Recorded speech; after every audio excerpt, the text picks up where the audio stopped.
What's up, witches? It's Luna here with an unboxing for you. And today we are looking at a Loscar Bayo deck that I've had on my wish list for a while. This is the Nicoletta Ceccoli Tarot. 78 Arcana. I have the Oracle, Ceccoli Oracle. And, you know, the art style, it's that if you were around in the 60s and 70s, there were these paintings with these, waifs and puppies with giant eyes. And I can't remember the artist's name, but this subtly reminds me of her art. You know, these big head, baby dolly looking figures. Certainly in the realm of fantasy, but they're so soft. All right, let's go in. This is a standard tuck box. Oops. That's you. Oh, okay. That will get the tape treatment. Here's our little white book. And I don't know if I've told you guys this before. I'm pretty sure I have. But, I do my anal taping up of the boxes because I want to keep the boxes. And the same goes with the little white books. This is where things fall apart. Either the cover can come off, or you go to the center here where the staples are on this page can come out. If you take just a piece of tape over those staples and over these staples, the book will not fall apart. So let's take a look. Because this is a classic LS deck, we have 5 languages: English, Italian, Spanish, French, and German. And they only give, this inner page is interesting on I want to say standard. Everybody now is changing their packaging, and Llewellyn and LS are doing big box decks, and US Games is coming away from the tuck boxes into these sturdier, still small, fortunately, but sturdier 2-part boxes. But this, these traditional kind of decks with Loscar Bayo tend to have a reading layout in this inner page, and there's only 2 cards. And then we have the symbols that denote knave, knight, queen, and king. Then we have the English, and it just pops right in there. And I'm sorry, I have to keep drinking water. In the ethereal world of dreams, everything we know in waking life can be turned upside down. Fish can fly, food can talk, toys come alive and offer messages and portents. This is the dreamlike world you'll find in the art of Nicoletta Ceccoli. It is also the world of the tarot. When you read a tarot card, you set sail from the shore of logic into the sea of intuition and interpretation. I really like that. There are traditional meanings assigned to tarot cards, but it is the individual's inner sight that brings true understanding. The Ceccoli Tarot offers layer upon layer of moods and symbology, innocence, malevolence, humor, sensuality, and above all, imagination. That is all we have for an introduction, and let's see how many pages we get for the English section. The English section ends on page 19. How interesting. And the reading they give us is called Bittersweet, a 2-card reading. Mix your cards and spread them out before you face down. Think of the situation you want more insight into. Say aloud, "Give me something sweet," and choose 1 card. Set it aside and then say, "Give me something bitter." I love this. And choose another card. It just fits with the vibe of the deck. Put the 2 cards side by side and turn them over. The first card shows you the sweetness in the situation, its pleasures, potential for happiness, benefits and gifts, and so on. The second card shows you the bitterness in the situation, possible loss or damage, emotional upsets, the costs and consequences, and so on. Weigh the bitter against the sweet and make your decision about how to proceed, and then it gives a sample reading. How very interesting. Okay, then we have the major arcana, and for each card we have a statement and then key concepts in italics. So for instance, the Fool says, "March to the beat of your own drum. No one can guide you better than your own heart. key concepts, individuality, beginnings, soul progress. And for the minors, same thing. Absolutely same thing. All right. I do not know if this deck has a larger, a larger book edition. I hope you guys can't hear my stomach growling as I progress through here. Let's turn these over. We see the LS Terrasophy card that has become standard and can serve as a blocking card. And here are the back design. Now, organic, obviously, soft. What I love about her artwork is just that softness. Soft gradations. There are no hard lines here. There are no outlines of anything. The size of the deck, easily held in one hand. They are long and lean. Pardon. Now, here's the facing card. They are so soft fantasy, Alice in Wonderlandy. There's that child, the inner world of the inner child kind of thing. So we do not have images that keep with the standard tarot. But it seemed from just the one thing I read that the meanings are going to be very standard. So if you are versed, right off the rip here, if you're versed in RWS, Rider-Waite-Smith, carry those keywords, key concepts on board and apply them to the image. So there's the Fool ready to roll. And then we have the Magician. Look at the mask. Look at the dress with the leopard spots, and she's got little paws as feet and a tail. I would like to know more about Nicoletta Ceccoli, and I honestly don't remember if the Oracle deck gives information. And certainly you could draw things here. We have a bird in a cage. We have someone behind a mask. So you can talk about, a mask being something that someone wears to sort of manipulate your perception, which would definitely be in keeping with the Magician. Here's the High Priestess. Look at how, frosty, sweet, soft, melancholy, and there's isolation. Look at the two trees. Those do kind of bring to mind the two columns. Subtly. Everything is subtle here. And look at how she's, see, there's a lot to draw on. Look at how she's naked, and she's kind of enclosed inside this mountain, tree trunk, giant thing. What is it? I don't know, but being sort of confined, but naked, and there's just a lot. There's a lot. They're wonderful. And here's the Empress. Yes, she's concerned with all the creatures. And the Emperor.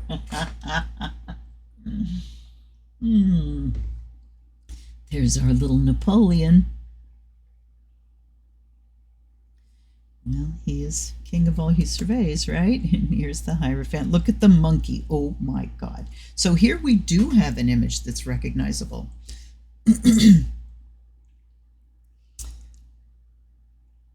and I mean, that's just hilarious. I love it.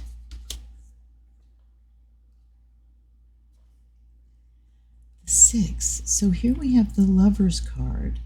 And we've got an apple tree and a woman and a serpent, but we don't have anybody else.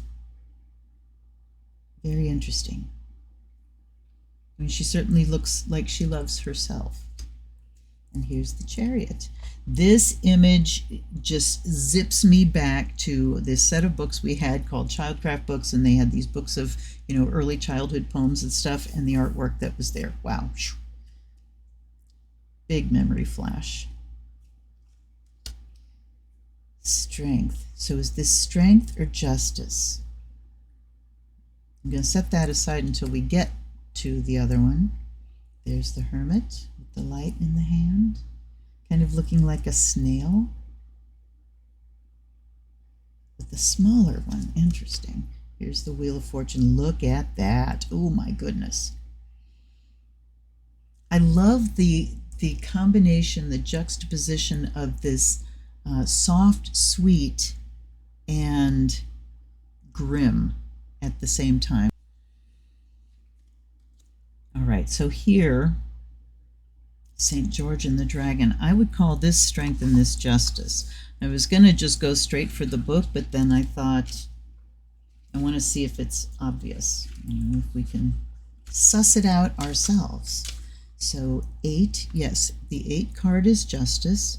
You see her standing on top of literally a house of cards, kind of looking overall, and then Strength. Good will always triumph over evil in the long run. You're fighting the good fight. Trust your instincts.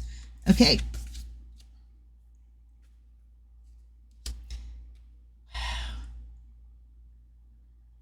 And then we have the Hanged Man.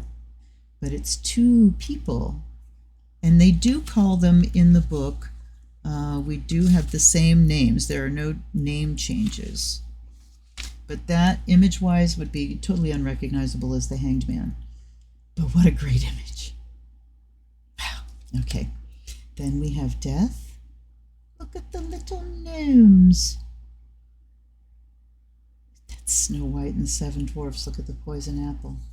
So there are allusions to specific fairy tales that kind of went past me before. There's Temperance. She's on a flying fish. Okay, and look at the... Now that's recognizable. Wow. Here's the Tower.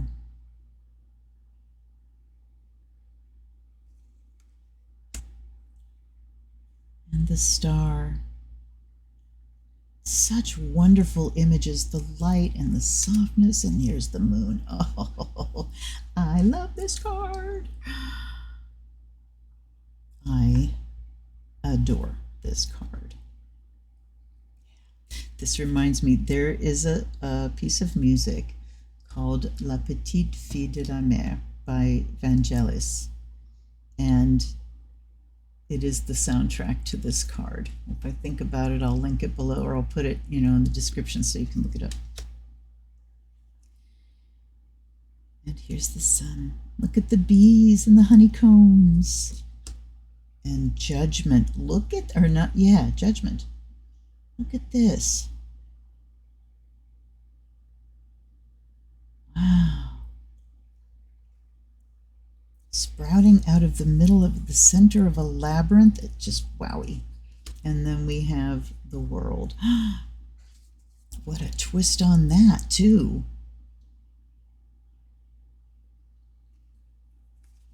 Okay, cups. So you see the symbol of cup up there. Now, I see how in the front they show the symbols for the court cards, but they don't actually show the ones for the minors. And let's take a look. So they're obviously cups, discs, club. So it does look like a club. All right. Sometimes on LS decks there have been symbols for the sword and the wand that were a little too similar. Okay, so here's the ace. It's just called the 1 of cups. Her and all her dolls. Nurturing. And there's the 2.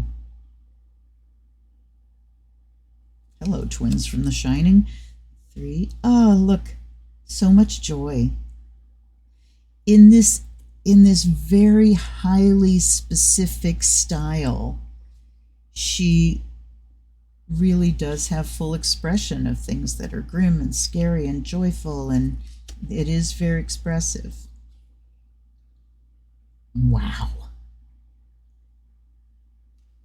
4 of Cups. Here's the 5. Oh. The 6. I don't really get the sense of loss there, but a sense of really needing care, the Six of Cups, looking in a mirror. Look at this like kitty snake butterfly thing. She's up in a tower. And that is straight up Alice in Wonderland. Seven of Cups. And look at all the little holes. Look at all the rabbit holes. Which rabbit hole do I want to go down? That's an excellent image. And there's the Eight of Cups. Look at the birds in the cage.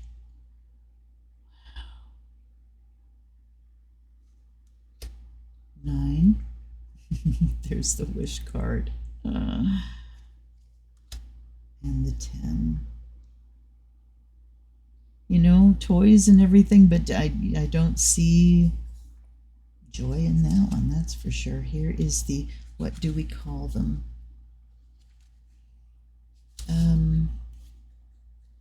Oh, I think they deal with the courts separately. Yes, they put all the knaves, okay, knaves, knights, queen, king. So they put them all together. All right. So Knave of Cups. I love the fishes. The Knight. The Queen, aw. And the King. Is this an all-female deck so far?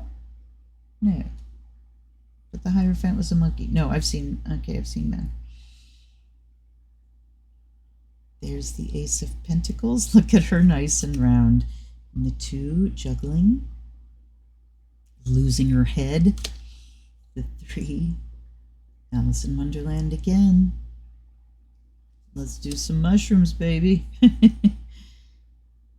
4 of Pentacles. Look at this castle in the clouds.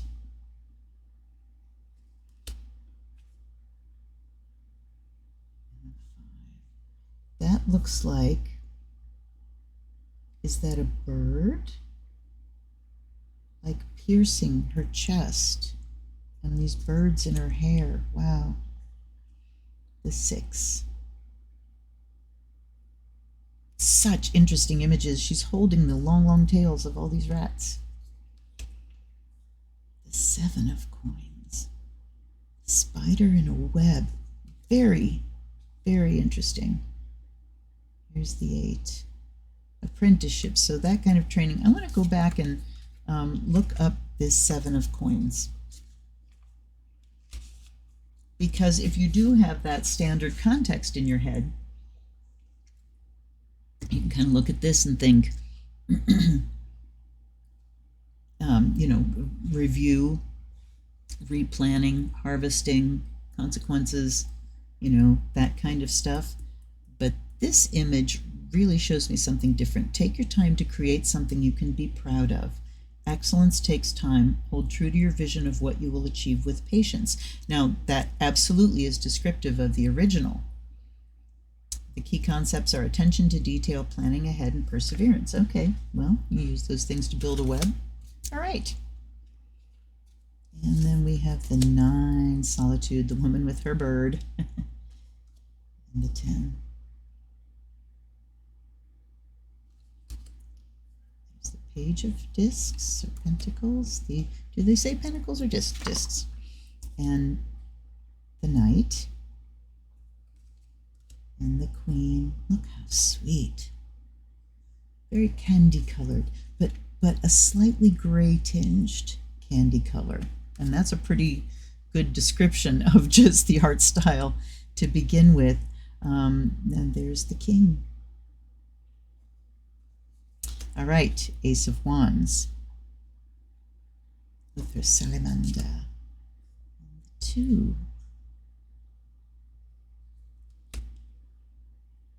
3. Very interesting image. I'm not going to dwell. And there's the 4 of Wands going through, walking your bee, flying your bee through the lollipop forest. There's the 5 of Wands, conflict. Yeah. The 6. Oh! Victory. She's riding this giant mosquito. Ay, ay, ay. And the 7.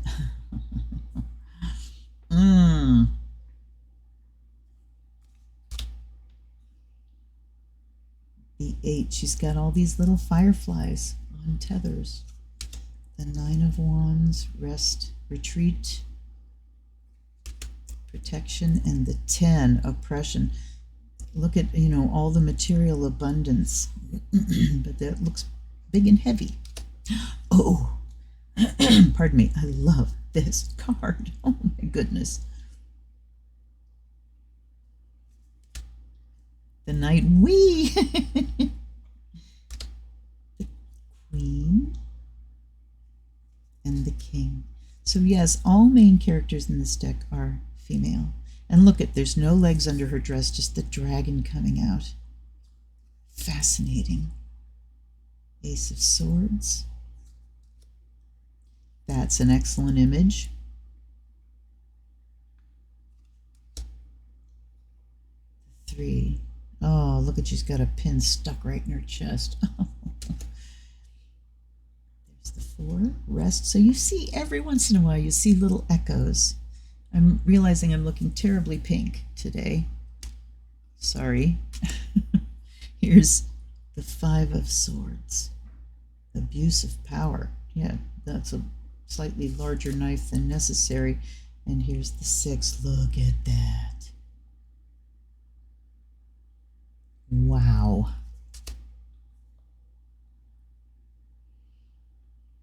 Look at the spying, peeping, mistrust. The 8 of Swords. Oh. Here's the 9. Look at them huddled against this gigantic rabbit. Nightmares, anxieties, and the 10 of Swords. Oof. Look, the knife has legs and has gone. And here's the Page, or the Knave. And the Knight of Swords flying. I'm glad. I'd love to see the motion of the knights, Here's the Queen and the King.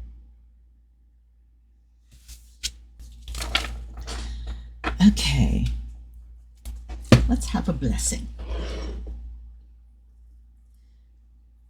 I keep saying I'm going to get one more blessing out of this sage, and I keep getting one more and one more and one more.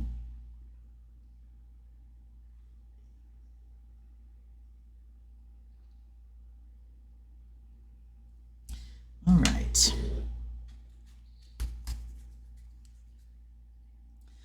By air and fire, be purified and charged, and I bring in inspiration and vision with air and fire. And through water and earth, may you be blessed and made whole. And through water and earth, I call in connection and manifestation. And by the sound of the bell, ooh, sorry. May the spirit awaken within you. I deeply apologize to whoever's ears I just blew off. I'll probably maybe drop that down in the volume when I edit. Anyhow.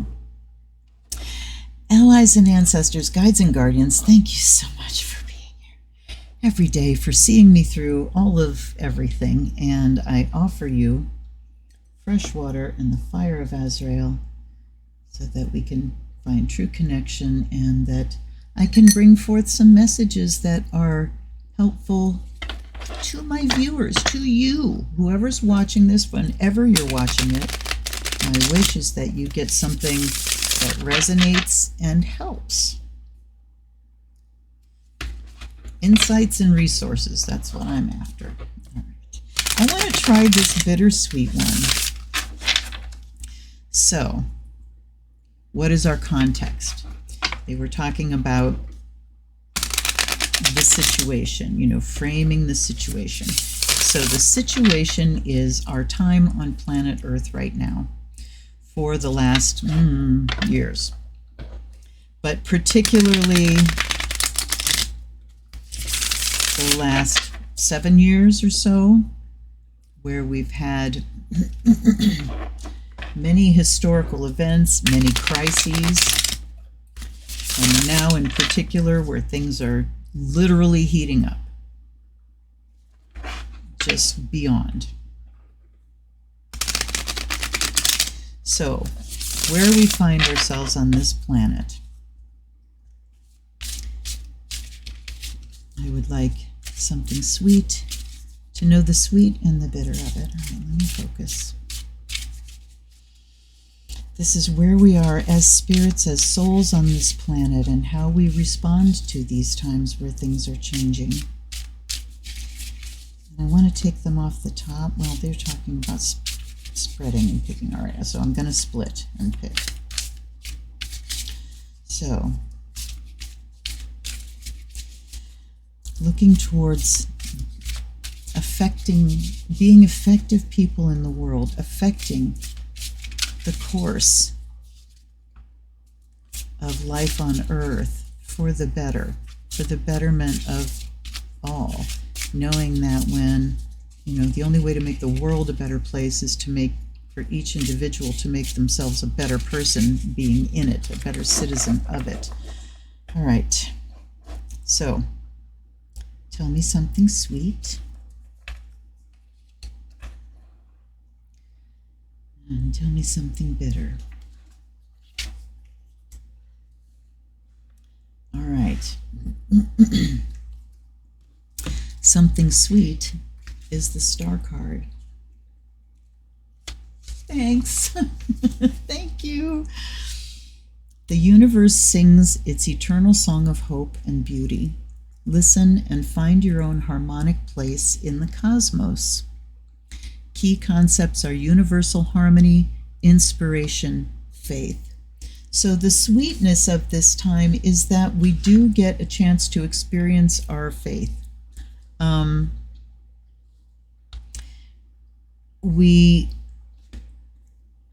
It's up to us to tap into sources of inspiration. It's up to us to do the fundamental work of taking care of ourselves physically, so that we make ourselves available to inspiration on a regular basis. This can look like 5 minutes of just giving yourself permission to completely shut everything off and, look at something inspiring, sit in nature, do a meditation, get into a tub, something, So when we do that, then we can make those connections that help us feel inspired, and that we can count on that inspiration. And that's kind of what faith is. Knowing that whenever I go to the well, I'm going to find what I need. And I go back to the Hanson Roberts deck. They have that To All Believers card, their version of the blank card. And whenever that comes up, I would tell people you're in a test of faith. And it's because we don't have answers. When you don't have answers, what do you rely on? What is left? What's your foundation? If you don't have faith in anything, and you're, entirely fear-based and you don't have the answers, the fear is just going to ratchet up, and you're going to start projecting your darkest imaginings into that void of not knowing. But when you have practiced faith, and by faith I do not mean blind whatever. By faith I mean I have worked this magic. I know how it works. It's based in experience. It's based in firm knowledge. And you can extrapolate. You've got an experience of the way things work that is so firm that you can extend that knowledge to other things that you maybe haven't experienced firsthand. But we can say that, I trust the planet to right itself. I trust that the universe is functioning according to its own laws. It cannot function any other way. So the sweetness of this time is, when we have that faith and we're faced with the void, with a blank, with, no answers, what we can project onto that instead is the universe is working as it should, and I can find a place of calm and inspiration and connection even in the midst of. That's what faith is. Something that is there even in the midst of.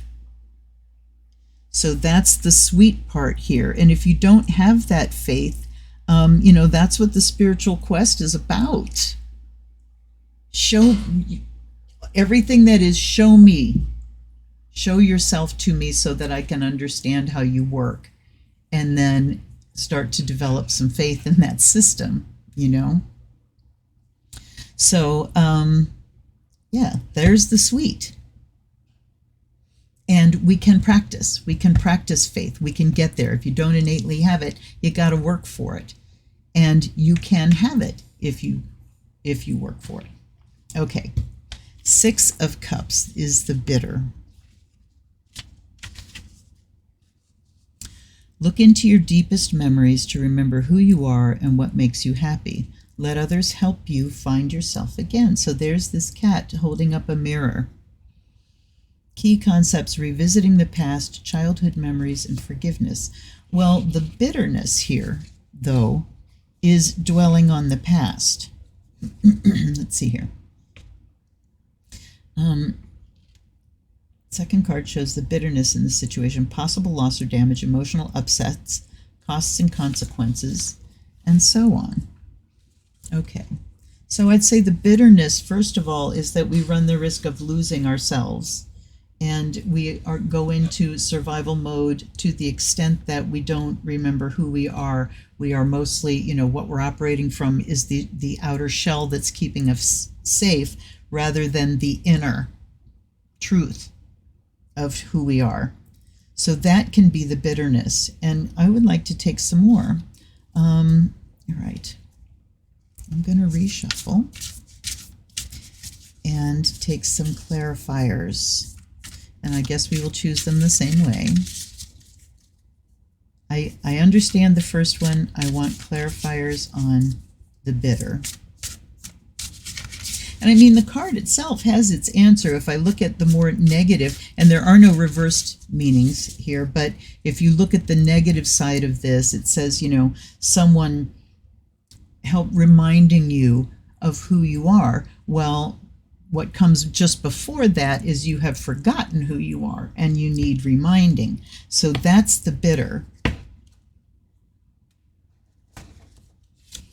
Clarifying this, please. There's the 2 of Cups. More.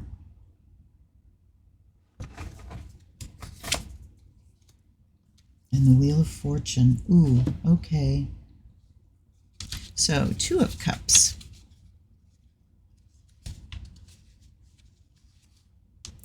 Your soul's twin is near, whether that relationship is romantic or not. True affinity with a like-minded person is offered. Partnership, new connections, possible romance. Okay. So you talk about, knowing who you are, and then there's this partnership, and it's mirroring. Look, we've got 2 cards here that show that mirroring.